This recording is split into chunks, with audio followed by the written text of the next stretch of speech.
E aí galera, como vai vocês? Tudo jóia? Hoje a gente retoma, né, as atividades e dando continuidade ao nosso conteúdo de ciências.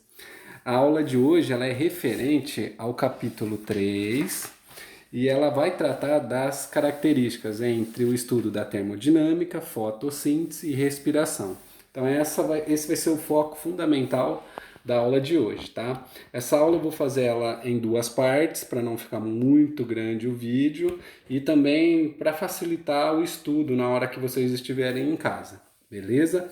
A página que inicia na 140 e ela vai até a página 147, para vocês se localizarem legal aí na apostila.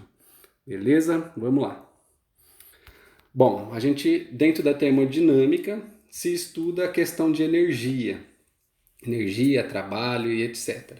Então, para iniciar, para não ficar perdido, eu coloquei aqui alguns significados. Então, na astronomia, o nosso universo ele corresponde ao conjunto de toda a matéria e energia existente. Então, tudo que é matéria e tudo que é energia existe no nosso universo, tá? Então, toda a matéria e energia está presente no nosso universo. Guarda isso. Então o nosso universo, né, ele reúne os astros como planetas, cometas, estrelas, galáxias, nebulosas, satélites, entre outros. E o universo ele é um lugar imenso e talvez infinito, tá? A palavra universo ela deriva do latim, que quer dizer todo, inteiro, ou tudo em um só. Muito bom, né? Mas e aí? Por que será que existe vida em nosso planeta? Se o universo tem toda a matéria, toda a energia e o nosso planeta tem uma característica primordial, que é a existência da vida. Por que isso no nosso planeta? Porque o nosso planeta ele tem algumas características essenciais. Primeiro, que no nosso planeta existe energia. Existem moléculas orgânicas e existe água no estado líquido. Além da água no estado líquido, no nosso planeta a gente tem água nos três estados físicos: sólido, líquido e gasoso. Bom, do ponto de vista da bioquímica, os seres vivos são considerados sistemas que gastam energia e conseguem se manter organizados. Ou seja, os seres vivos, eles são um sistema, né, uma estrutura complexa que gasta energia, ou seja, ele precisa consumir de algum lugar energia para gastar.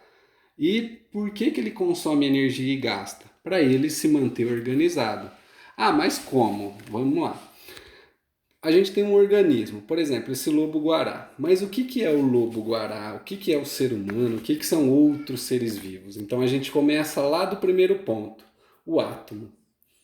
Do átomo, o conjunto de átomos vão formar moléculas, as moléculas vão formar esses orgânulos ou organelas que vão compor a célula. E uma célula sozinha pode ser um organismo, por exemplo, uma bactéria. Só que conjuntos de células formam seres multicelulares, que são feitos por várias células. Por exemplo, o ser humano. Tem a célula do cabelo, da pele, do olho, dos músculos e assim por diante. Do osso, né, como no exemplo também. Então, o conjunto de células forma um tecido. O conjunto de tecido vai formar um órgão, e um órgão vai formar um sistema, e um sistema vai formar o organismo. Então veja que tem uma sequência complexa. E para que essa sequência complexa ela se mantenha organizada, é necessário que gastar energia, e para gastar energia ela tem que advir de algum lugar. Bom, mas o que é energia? Para que serve a energia? Energia ela serve para realizar atividades. Ou também a gente pode acrescentar como realizar trabalho, tá? E o que vai ser energia, da onde que vem, o que faz? Então a gente tem aqui tipos de energia. Então são vários os tipos, não é só um tipo de energia. A gente tem energia na questão mecânica, porque é uma energia do movimento. A gente tem energia química através das reações químicas, energia nuclear através de reações dos núcleos atômicos, do átomo. A gente tem energia térmica, que é através da movimentação de átomos e moléculas. Lembra que a gente já estudou temperatura e calor? certo? E também temos a eletromagnética, que seria a radiação, beleza? Então esses aqui, marquem aí os tipos de energia, cada energia produzida de uma forma. Bom, todos os tipos de energia compartilham propriedades fundamentais. Então, todas as energias elas podem ter algumas características. Por exemplo, ser transportada. Como a energia pode ser transportada? Sim, um exemplo é a energia elétrica. Ela é produzida numa usina, por exemplo, uma usina hidrelétrica, e essa energia, através de cabos, chega até a sua residência. A energia ela pode ser transformada. Por exemplo, a pilha. A pilha ela armazena energia na forma química. E se você coloca essa pilha num rádio, então ela vai converter a energia química em sonora, porque o rádio vai fazer o som, vai fazer o barulho, tá bom? A energia ela pode ser transferida. O que isso quer dizer? Por exemplo, o calor ou o próprio trabalho. Lembra que é quando a gente estudou a questão do calor, que um corpo mais aquecido, ele transmite o calor para um corpo menos aquecido? E isso também pode ser em relação a um trabalho. Durante a realização de um trabalho, pode ser produzido ou transferido o calor durante essa atividade. E ser conservada. A energia pode ser conservada. Por que isso? Porque não pode ser destruída nem criada. Então, sempre a energia ela é conservada. Ela pode ser transformada, mas destruída e criada, não. Essas são as características, ou melhor, as propriedades fundamentais dos tipos de energia. Aí vem a termodinâmica. A termodinâmica ela traz duas leis. A primeira lei, que é da conservação da energia. E o que isso quer dizer? Por exemplo, em sistemas fechados, a troca de energia, mas não de massa. Por exemplo, nosso planeta é um sistema fechado. Então, tudo que está no nosso planeta em relação à massa só está aqui, não sai. Por exemplo, a água que circunda, né, que passa pelo ciclo no nosso planeta, ela permanece no planeta Terra, ela não sai para o espaço. Só que energia pode ter troca de energia. Então, a energia não pode ser destruída nem criada. Ela pode ser transformada, tá? Por isso, a primeira lei da termodinâmica, conservação da energia. E dentro disso, a gente tem essa palavrinha, entalpia. E o que quer dizer entalpia? Quantidade de energia disponível a um sistema para realizar trabalho. Então, quanto de energia um sistema tem para poder realizar um determinado trabalho? Então, a gente chama isso de entalpia. Então, quando um corpo recebe energia, ele aumenta a entalpia. Se ele aumenta a entalpia, ele tem a capacidade de realizar trabalho. Então anotem aí quando vocês estiverem assistindo o vídeo para não esquecer depois, beleza? E a segunda lei da termodinâmica, que é o quê? A tendência da desordem.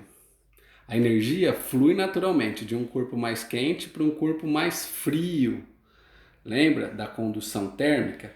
Então aqui a condução térmica entra nessa questão da tendência da desordem. Por quê? Lembra que quando a gente falava que um corpo estava aquecido, as moléculas estavam com um grau maior de agitação. E esse grau maior de agitação é o quê? Uma ordem ou uma desordem? Uma desordem. Então, recebendo calor, a temperatura de um sistema pode aumentar. Isso vai fazer com que ocorra o quê? Um aumento, né, no grau de agitação das moléculas.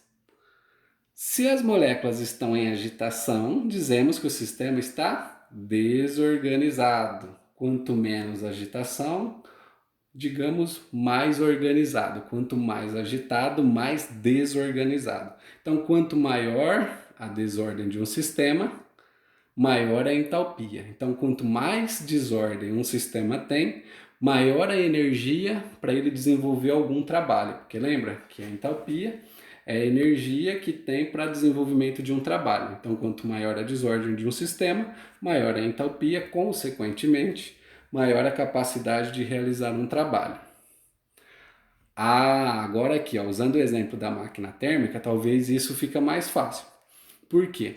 Porque uma máquina térmica, quando se criou, né, essas máquinas a vapor ou pistão, o que que eles fizeram? Então aqui tem um exemplo prático de como funciona. Então aqui do lado esquerdo tem uma fornalha aquecendo a água num tambor. A água que é aquecida, o vapor sobe e segue um caminho, né, um canal, até chegar no pistão. No pistão, esse vapor ele vai empurrar o pistão. Empurrando o pistão vai fazer com que a roda gire. Então, o que que aconteceu com a água? A água recebeu calor, aumentou o grau de agitação das moléculas, agitou as moléculas de água passando para vapor, ou seja, aumentou a entalpia. Aumentando essa entalpia, aumentou o quê? A eficiência e a chance de realizar um trabalho. Qual que foi o trabalho aqui desenvolvido? Girar a roda. Depois que a roda gira, diminui a pressão, diminui a entalpia, o vapor de água desce, sofre a condensação aqui embaixo, resfria e volta de novo para o reservatório. Então, para vocês verem que como a questão energética ela é transmitida. Começou na água até chegar no pistão e o pistão fez a roda girar. No caso, se fosse um trem, ia fazer o trem se locomover. Certo? Aqui em cima tem a explicação mais resumida. Por exemplo, uma fonte quente, ela tem um calor recebido, vai levar esse calor para a máquina realiza um trabalho e depois ela tem um calor cedido, perde calor durante o processo, que vai ser para a fonte fria, que é a água ali de baixo quando resfriou. Tá bom? Espero que vocês tenham entendido até aí. É uma matéria um pouco mais complexa, mas devagarzinho a gente chega lá, tá bom, galera? Até o próximo vídeo.